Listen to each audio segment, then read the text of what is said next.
ವರ್ಷ ಚಳಿಗಾಲದ ಅಧಿವೇಶನ ಎಲ್ಲ ಪೂರ್ವ ಸಿದ್ಧತೆಗಳನ್ನು ನಾನು ನನ್ನ SP ರವರು CO ರವರು ಪೊಲೀಸ್ ಆಯುಕ್ತರು ನಾವೆಲ್ಲರೂ PWD ಅವರ ಜೊತೆ ಹಾಗೂ ವಿವಿಧ ಇಲಾಖೆಗಳ ಮುಖ್ಯಸ್ಥರ ಜೊತೆ ಎಲ್ಲ ಚರ್ಚೆ ಮಾಡಿಕೊಂಡು ಎಲ್ಲ ಕೆಲಸಗಳನ್ನು ಆಲ್ಮೋಸ್ಟ್ ಮುಗಿಸ್ಕೊಂಡಿದ್ದೀವಿ. ಈ ವರ್ಷ ಸರಿಸುಮಾರು 3,000 ಕೋಟಿಗಳನ್ನು ನಾವು ನಮ್ಮ ವಶಕ್ಕೆ ತಗೊಂಡಿದ್ದೀವಿ. ಸರ್ಕಾರಿ ಸರ್ಕ್ಯೂಟ್ ಹೌಸ್ಗಳಿರ್ಬೋದು, ಖಾಸಗಿ ಹೋಟೆಲ್ಗಳಿರ್ಬೋದು, ಜೊತೆಯಲ್ಲಿ ಸರಿಸುಮಾರು 700 ವಾಹನಗಳನ್ನು ರೆಕ್ವಿಸಿಷನ್ ಮಾಡಿದ್ದೀವಿ. ಅದಲ್ಲದೆ 7,000 ಇಂದ 8,000 ಪೊಲೀಸ್ ಸಿಬ್ಬಂದಿಗಳನ್ನು ಇಲ್ಲಿ ನಿಯೋಜನೆ ಮಾಡ್ಕೊಂಡಿದ್ದೀವಿ. ಊಟದ ವ್ಯವಸ್ಥೆ ಹಾಗೂ ಎಲ್ಲ ರೀತಿಯ ಲಾ ಅಂಡ್ ಆರ್ಡರ್ನು ಕಾಪಾಡಲಿಕ್ಕೆ ಎಲ್ಲ ವ್ಯವಸ್ಥೆಗಳನ್ನು ನಾವು ಮಾಡ್ಕೊಂಡಿದ್ವಿ. ಹಿಂದಿನ ವರ್ಷ ಬಹಳ ಸುಸರ್ಜಿತವಾಗಿ ಚೆನ್ನಾಗಿ ಚಳಿಗಾಲದ ಅಧಿವೇಶನ ಆಗಿದೆ. ಅದಕ್ಕಂತೂ ಇನ್ನೂ ಬೆಟರ್ ಈ ವರ್ಷ ನಾವು ಮಾಡ್ತಾ ಇದ್ದೀವಿ. ಒಂದೆರಡು ಸ್ಪೆಷಲ್ ಅಟ್ರಾಕ್ಷನ್ಸ್ ಈ ವರ್ಷ ಏನಂದ್ರೆ ನಮ್ಮ ದೇಶದ ಧ್ವಜ ಏನಿದೆ ಅದನ್ನು ನಾವಿಲ್ಲಿ ಪ್ರದರ್ಶನ ಮಾಡ್ತಾ ಇದ್ದೀವಿ. 48x72 ಅಷ್ಟು ಡೈಮೆನ್ಷನ್ದು ಬೃಹತ್ ಆಕಾರದ ಧ್ವಜವನ್ನು ಇಲ್ಲಿ ಪ್ರದರ್ಶನ ಮಾಡ್ತಾ ಇದ್ದೀವಿ. ನಮ್ಮ ಸ್ಪೀಕರ್ ಸಾಹೇಬರ ಅವ್ರ ಸೂಚನೆದಂತೆ ಈ ಒಂದು ಕೆಲಸ PWD ಅವರು ಮಾಡ್ತಾ ಇದ್ದಾರೆ. PWD ದಿಂದ ಈ ವರ್ಷ ಒಂದು ದೊಡ್ಡ ಪಾರ್ಕ್ ನಮ್ಮ ಸುವರ್ಣಸೌಧ ಆವರಣದಲ್ಲಿ ನಾವು ಇನಾಗ್ರೇಟ್ ಮಾಡ್ತಾ ಇದ್ದೀವಿ. ಅದರಲ್ಲಿ ವಿವಿಧ ರೀತಿಯ ಕಾರಂಜಿಗಳಿದ್ದಾವೆ ಹಾಗೂ ಜನರು ಬಂದು ಇಲ್ಲಿ ಸ್ವಲ್ಪ ರಿಲ್ಯಾಕ್ಸ್ ಮಾಡಲಿಕ್ಕೆ ಅನುಕೂಲ ಆಗುತ್ತೆ. 4.5 ಕೋಟಿ ರೂಪಾಯಿ ವೆಚ್ಚದಲ್ಲಿ ಅದನ್ನು ರೆಡಿ ಮಾಡಲಾಗಿದೆ. ಈ ವರ್ಷ ನಮ್ಮ ಚಳಿಗಾಲದ ಅಧಿವೇಶನ 2ನೇ ದಿವಸದಲ್ಲಿ ಮಾನ್ಯ ಮುಖ್ಯಮಂತ್ರಿಗಳು, ಉಪಮುಖ್ಯಮಂತ್ರಿಗಳು ಹಾಗೂ ಎಲ್ಲ ಸಚಿವ ಸಂಪುಟ ಸಚಿವರು ಎಲ್ಲರೂ ಬಂದು ಈ ಒಂದು ಉದ್ಘಾಟನೆಯಲ್ಲಿ ಭಾಗಿಯಾಗ್ತಾರೆ.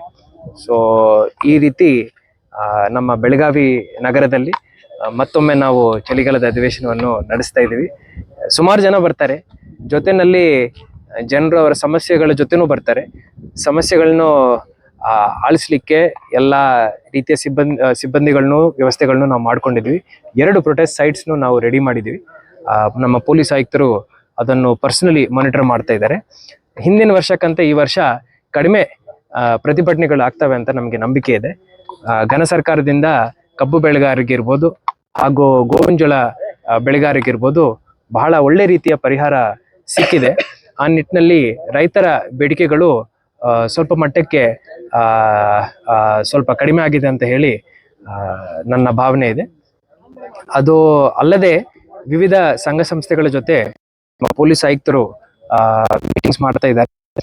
ಪ್ರತಿಭಟನೆಗಳನ್ನು ನಾವು ಕಡಿಮೆ ಮಾಡಬೇಕಂತ ನಮ್ಮ ಇಚ್ಛೆ. ಅದೇ ಸಿಚುವೇಶನ್ ಹೆಂಗಿದೆ ಅಂದ್ರೆ ಪರಿಹಾರಗಳು ಸಿಗ್ತಾ ಇದ್ದಾವೆ, ಅದರಿಂದ ಪ್ರತಿಭಟನೆಗಳು ಕಡಿಮೆ ಆಗ್ತಾ ಇದೆ.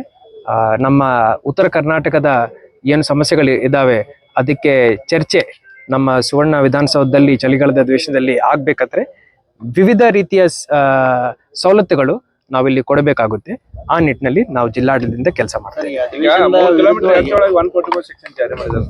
ಸುವರ್ಣಸೌಧ ಮತ್ತು ಸುವರ್ಣ ಗಾರ್ಡನ್ ಕುಂದಸ್ಕೊಪ್ಪ ಇರೋದು 3 ಕಿಲೋಮೀಟರ್ ವ್ಯಾಪ್ತಿಯೊಳಗೆ 5 ಜನ ಬರುವಂಗಿಲ್ಲ ಅಂತ ನಿನ್ನಿಂದ ನಿಷೇಧಾಜ್ಞೆ ಬೇರೆ ಇದೆ.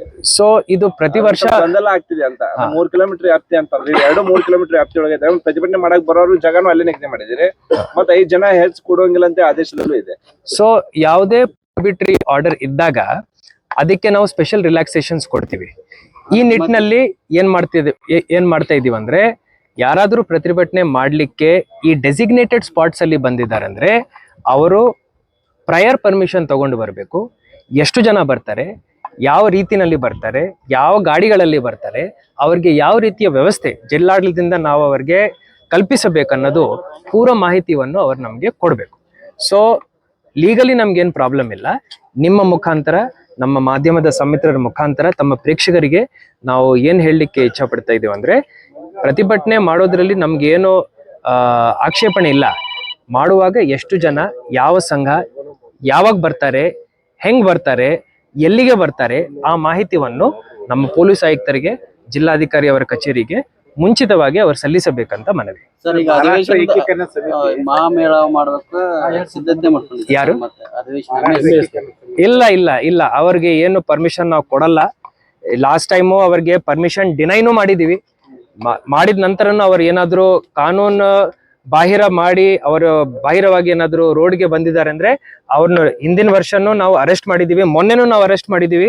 ನಮ್ಮ ಪೊಲೀಸ್ ಆಯುಕ್ತರಿರ್ಲಿ, ನಮ್ಮ SP ರವ್ರು ಇರ್ಲಿ, ಇದರಲ್ಲಿ ಬಹಳ ಕ್ಲಾರಿಟಿ ಇದೆ ನಮ್ಗೆ. ನಾವು ಯಾರನ್ನು ಈ ತರ ಪ್ರತಿಭಟನೆ ಇಲ್ರಿ, ಅವ್ರು ಮಾಡ್ತಾ ಇದಾರೆ ಅಂದ್ರೆ ಅದು ಕಾನೂನು ಬಾಹಿರ ಚಟುವಟಿಕೆ. ಅದಕ್ಕೆ ನಾವು ಏನೇನು ಕಾನೂನು ರೀತಿಯ ಕ್ರಮ ತಗೋಬೇಕು ನಾವು ತಗೊಳ್ತೀವಿ. ನಾನ್ ಲಾಸ್ಟ್ ಟೈಮೇ ಹೇಳಿದ್ದೀನಿ, ನಾವು ಎಲ್ಲಾ ಕಾನೂನು ರೀತಿಯ ಕ್ರಮವನ್ನು ತಗೊಳ್ತೀವಿ. ಅರೆಸ್ಟ್ ಮಾಡ್ಬೇಕಂದ್ರೆ, ಡಿಟೆನ್ಷನ್ ಮಾಡ್ಬೇಕಂದ್ರೆ ಡಿಟೆನ್ಷನ್ ಮಾಡ್ತೀವಿ. ನಮ್ಗೆ ಇದರಲ್ಲಿ ಡೌಟೇ ಇಲ್ಲ.